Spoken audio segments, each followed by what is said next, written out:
बिस्मिल्लाहिर्रहमानिर्रहीम, अस्सलाम वालेकुम। 5 दिसंबर 2025 को डीजीआईएसपीआर ने एक प्रेस कॉन्फ्रेंस की। ये प्रेस कॉन्फ्रेंस इसलिए भी हैरानकुन थी कि ये फील्ड मार्शल और नए चीफ ऑफ डिफेंस फोर्सेस की तैनाती के बाद पहली बड़ी प्रेस कॉन्फ्रेंस थी। इस मौके पर एक आम पाकिस्तानी ये एक्सपेक्ट कर रहा था कि दुनिया को दिखाया जाता और बताया जाता कि पाकिस्तान की दफाई ताकत कितनी मजबूत है, हमारी स्ट्रेटेजिक कैपेबिलिटीज कहाँ खड़ी हैं, हम भारत, इसराइल और किसी भी दुश्मन मुल्क को किस अज़म और हौसले से जवाब देने की सलाहियत रखते हैं। मगर इस तारीखी लम्हे को हिस्टोरिकल बनाने के बजाय फोकस किया गया वही पैथेटिक अंदरूनी सियासी मसले पर। एक ऐसा मसला जिस पर मुल्क की 90% अवाम का एक फर्म स्टैंड है, उसकी पसंद और कीदत है अपने एक लीडर के साथ, मगर इसे नेशनल सिक्योरिटी जैसा फ्रेम दिया गया। ये टोन और ये सब्जेक्ट दोनों ही इस इदारे की शायाना शान बिल्कुल नहीं लगे, और ये वो चीज है जिसने पूरी कॉन्फ्रेंस को कंट्रोवर्शियल बना दिया। इस प्रेस कॉन्फ्रेंस में पहली बार सबके सामने बराह रास्त इमरान खान पर संगीन इल्जामात लगाए गए। National security threat, foreign collusion, delusional mindset, ये वो अल्फाज हैं जो हमने आज से पहले कभी किसी सियासी लीडर के लिए यूनिफॉर्म इंस्टीट्यूशन से नहीं सुने। लेकिन इन दावों के पीछे हकीकत क्या है? क्या ये इल्जामात सबूत पर खड़े हैं, या एक नैरेटिव की जंग है जिसमें अवाम को खौफजदा करके खामोश रखने की कोशिश हो रही है? इसको आज हम थोड़ा सा एनालाइज करते हैं काम, लॉजिक और एविडेंस के साथ। आज डीजीआईएसपीआर ने जो सख्त बयान दिए वो पूरे मुल्क की सियासत को बदलने की ताकत रखते हैं। इस वीडियो में मैं एक आजाद मुल्क के आजाद और बाशऊर शहरी होने के नाते कुछ सवाल पूछना चाहूंगा, और आपको ना सिर्फ वो 5 बड़े इल्जामात बताऊंगा जो डीजीआईएसपीआर ने इमरान खान पर लगाए, बल्कि हर इल्जाम के फौरन बाद आपको वो क्रिटिकल सवाल भी दूंगा जो मेरे ख्याल में हर बाशऊर पाकिस्तानी को लाजमी पूछना चाहिए। डीजीआईएसपीआर ने कहा कि इमरान खान का बयानिया अब सिर्फ सियासी इख्तलाफ नहीं बल्कि मुल्क की सलामती के लिए खतरा बन गया है। इस पर मेरा आर्ग्यूमेंट ये है कि नेशनल सिक्योरिटी का लफ्ज बहुत ताकतवर होता है, लेकिन सवाल ये है कि कौन सी ऐसी स्पेसिफिक चीज है जो वाकई रियासत की एग्जिस्टेंस को खतरे में डाल रही है। क्या रियासत इतनी कमजोर और छुई मुई सी चीज का नाम है जो एक ट्वीट या एक पॉलिटिकल स्पीच से खतरे में आ जाती है? अगर कोई बयान वाकई में खतरा है तो पब्लिक को फोरेंसिक प्रूफ दिखाएं, ये नहीं कि सिर्फ क्लिप चलाकर पूरे नैरेटिव को दहशतगर्दी से जोड़ दिया जाए, क्योंकि दुनिया भर में पॉलिटिकल क्रिटिसिज्म को नेशनल सिक्योरिटी थ्रेट डिक्लेयर करना एक अथॉरिटेरियन पैटर्न समझा जाता है।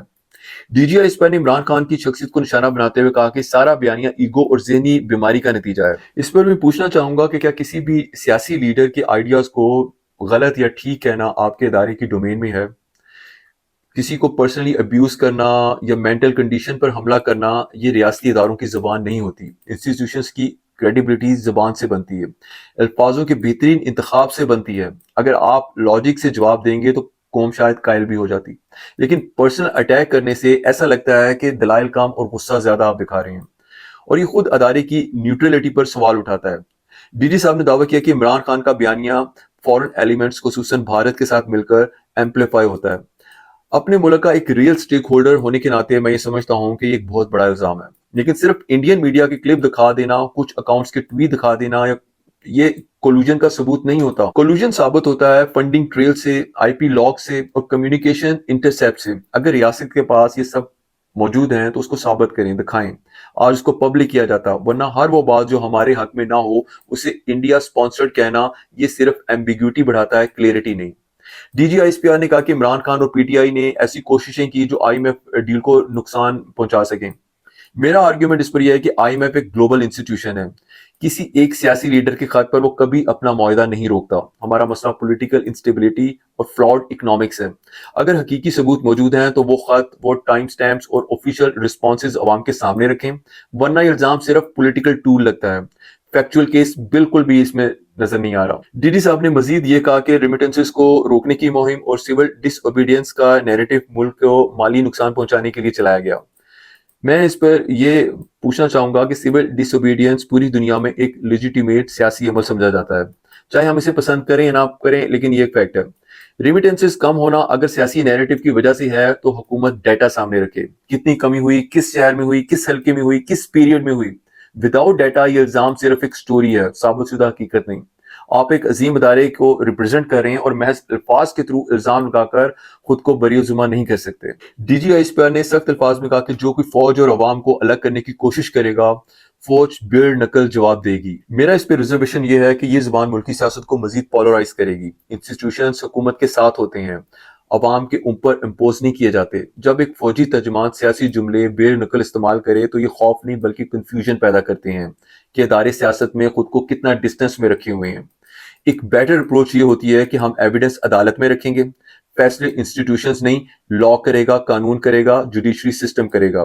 لیکن ود آل ایکسکیوزز آپ کے ایسے کلیم یہ تاثر دے رہے ہیں جیسے جب ہمارے اس ادارے کی بات جو ہم سب کو بہت عزیز ہے، جب اس ادارے کی بات ہو تو نو لا، نو رولز اینڈ ریگولیشنز، وہ جو کہے گا اس کے آگے سب کو سر جھکانا پڑے گا.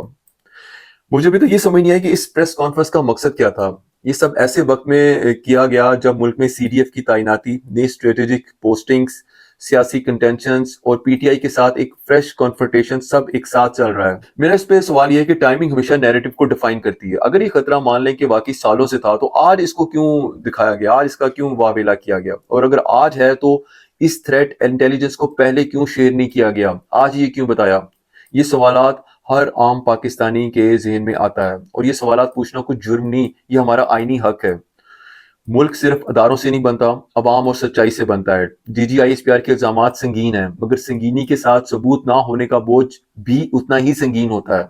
ہمیں جذبات نہیں، ایویڈنسز چاہیے، کیونکہ اگر کل کوئی بھی حکومت کسی بھی مخالفت کو نیشنل سیکیورٹی تھریٹ بنا کر پکڑ لے تو پھر آزادی اظہار جو ہے وہ صرف کتابوں کی کہانی میں ہی رہ جائے گا. انشاءاللہ آپ سے پھر بات ہوگی، تب تک کے لیے فی امان اللہ.